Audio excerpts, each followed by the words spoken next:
Esensi teknik ini adalah menulis sebanyak-banyaknya, seproduktif mungkin. Yang penting anak terlatih atau mulai membiasakan diri untuk mengeluarkan gagasannya secara tertulis.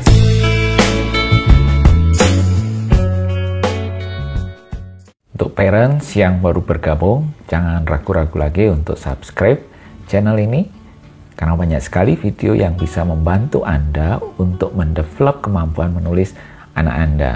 Oke, sebelum banyak teknik menulis yang bisa saya share kepada Anda, ada satu teknik mendasar yang harus Anda latihkan kepada anak Anda, yaitu teknik free writing. Ada beberapa step yang perlu Anda lakukan untuk mengawali teknik ini. Oke, saya akan jelaskan satu persatu di sini.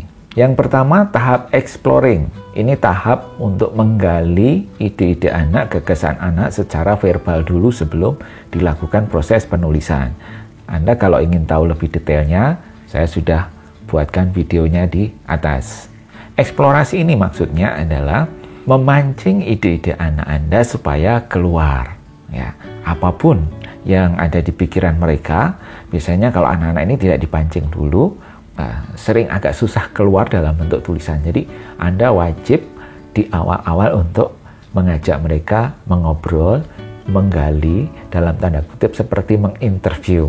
Nah, nanti kalau misalnya mereka sudah mulai bisa bertutur tentang apa yang mau ditulis, nah itu berarti anak Anda sudah memiliki bahan awal untuk ditulis. 2, menulis bebas itu berarti topiknya boleh apa saja, ya. Bahkan tanpa topik pun tidak masalah. Yang penting di sini adalah menulis. Nanti Anda boleh mendorong anak Anda untuk ayo tulis apa saja yang ada di kepala kamu, atau yang tadi barusan kamu ceritakan, ditulis saja. Tulis pakai tangan boleh, terus pakai gadget mereka juga boleh, bebas. Ketiga, free writing, menulis bebas itu menulis tanpa tujuan. Tidak perlu memikirkan dulu ini mau menulis profil, atau mau menulis cita-cita, atau mau menulis binatang, atau menulis tentang teman mereka. Pokoknya bebas, tidak ada tujuan spesifik tulisannya mau apa. Karena apa? Ini hanya sekedar latihan menulis dulu. Latihan untuk mengekspresikan apa yang dipikirkan, dirasakan dalam bentuk tulisan. Perkara nanti jadinya mau seperti apa, tidak masalah, ya, bebas. Yang keempat, sebanyak mungkin kata, kalimat bisa dituliskan oleh anak Anda. Ya, free writing sangat menekankan tentang produktivitas. Sebanyak-banyaknya kalimat bisa mereka tuliskan. Ini kalau untuk anak-anak usia SD atau SMP yang baru pertama kali belajar menulis, ini akan cukup mudah bisa mereka lakukan karena mereka menulis apa saja, ya, apapun yang mereka mau omongin, ya, yang masuk akal, yang tidak masuk akal itu boleh semua. Mimpi-mimpi mereka, bayangan-bayangan mereka, imajinasi mereka yang liar tidak masalah. Yang penting tuliskan sebanyak-banyaknya. Kelima, menulis tanpa struktur. Nah, sifat dari free writing itu adalah seperti itu. Tidak ada namanya pembukaannya dulu seperti apa, terus kemudian nanti pengembangan di tengahnya seperti apa, lalu di ujungnya akan seperti apa. Bebas sama sekali, ya. Anak mau memulai dari misalnya akhir ceritanya juga boleh, mau mulai dari tengah cerita boleh, ya, mau dari awal juga boleh. Yang penting begitu tersembul di sini ide mereka, itulah saatnya untuk menuliskan. Yang keenam, utamakan unsur fun-nya. Contoh kalau mereka misalnya menulis sesuatu yang tidak masuk akal, mereka ingin pergi ke bulan, naik apa? Naik sepeda. Itu boleh-boleh saja. Atau mereka bermimpi untuk memiliki lampu Aladin, terus kemudian minta apa? Minta pesawat, minta bisa pergi ke matahari. Oh, semuanya bebas, ya. Yang penting Anda bisa mempertahankan situasi yang menyenangkan di proses menulis itu, karena memang menulis itu harusnya proses yang menyenangkan, bukan proses yang membebani anak kita. Jadi anak boleh menulis apa saja, menumpahkan semua imajinasinya secara bebas tanpa struktur, ya. Yang diburu memang benar-benar produksi kalimat atau kata-katanya. Nah, Anda bisa memberi saran dari awal atau mendampingi mereka pada saat menulis itu harus merasakan sesuatu yang seru-seru, ya.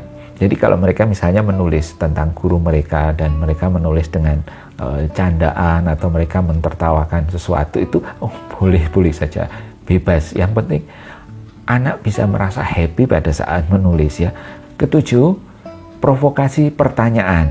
Ini maksudnya ketika anak sedang menulis dan kemudian dia agak jeda sejenak, Anda bisa memprovokasi dengan pertanyaan, dipancing-pancing supaya dia berkomentar lagi. Jadi ini seperti eksplorasi tapi di tengah proses. Tidak masalah ya. Kalau anak misalnya berhenti ya memang harus dipancing supaya mereka mau menulis lagi. Ya, contohnya anak sedang menulis binatang kesayangannya, misalnya si Dogi. Habis dia menulis dogiku warnanya coklat, terus kemudian dia berhenti. Nah, Anda bisa memprovokasi, coklatnya seperti apa? Nah, nanti dia jawab, nah Anda tinggal bilang, nah itu ditulis lagi. Dia menulis, dogiku warnanya coklat, ya, coklatnya seperti warna coklat baju mamaku. Nggak apa-apa, tidak masalah. Pancing terus anak ketika mereka mengalami kemandekan, ya. Anda tinggal ya menggunakan kreativitas Anda supaya pancingan-pancingan Anda itu bisa dijawab dan kemudian itu menjadi bahan tulisan anak Anda. Nah, yang kedelapan, menulis sebanyak-banyaknya. Ya, kalau dalam free writing itu memang yang diutamakan adalah pada produktivitas, kalimat demi kalimat yang dituliskan. Kalau anak-anak masih baru belajar menulis, kalau bisa jangan cuma 1-2 kalimat terus selesai latihannya, sebanyak-banyaknya ya. Nanti setiap kali kalimat-kalimat mereka bertambah, isi tulisan mereka bertambah, Anda harus berikan pujian itu supaya apa? Mereka terus terpacu untuk menambah jumlah tulisannya. Yang kesembilan, kalau tulisan bebasnya sudah selesai, saatnya Anda baca bersama dengan anak Anda, terus kemudian Anda lihat ya hasilnya, mana yang bisa dibantu untuk diedit atau diperbaiki. Nah, langkah ke-9, membantu editing ini penting sekali supaya anak tahu dan bisa belajar bahwa tulisan yang bagus itu seperti apa, atau tulisan yang semula sangat sporadis, sangat tercerai-berai dan tidak runut itu tidak masalah, tapi kemudian Anda bisa membuatnya menjadi tulisan yang sedikit lebih tertata.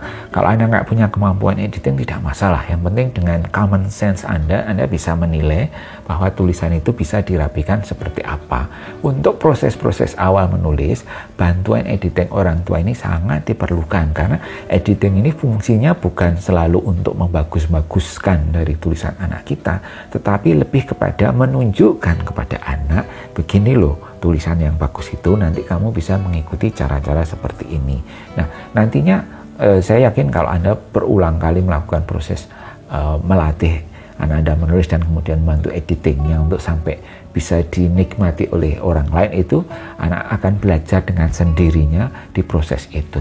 Dan kedepannya tulisan mereka pasti akan jauh lebih baik. Teknik free writing ini bisa dilatihkan pada awal-awal Anda mengajak anak Anda menulis ya. Mungkin belum bisa masuk ke teknik-teknik yang lain ya. Anda bisa menggunakan teknik ini dalam jangka waktu yang agak lama ya. Yang penting setiap kali menulis mereka merasakan unsur fun dari kegiatan ini. Nah, nantinya kalau sudah kelihatan hasil dari free writingnya ini sudah mulai bagus, Anda baru mengkombinasikan dengan teknik-teknik yang lain yang sudah saya bikinkan videonya di sini. Oke, itu tadi tips menulis bebas dari saya. Semoga bisa membantu anak Anda untuk mengawali berlatih menulis. Selanjutnya Anda tinggal mendorong mereka untuk berlatih teknik-teknik yang lain yang akan banyak sekali nanti saya share di channel ini. Oke?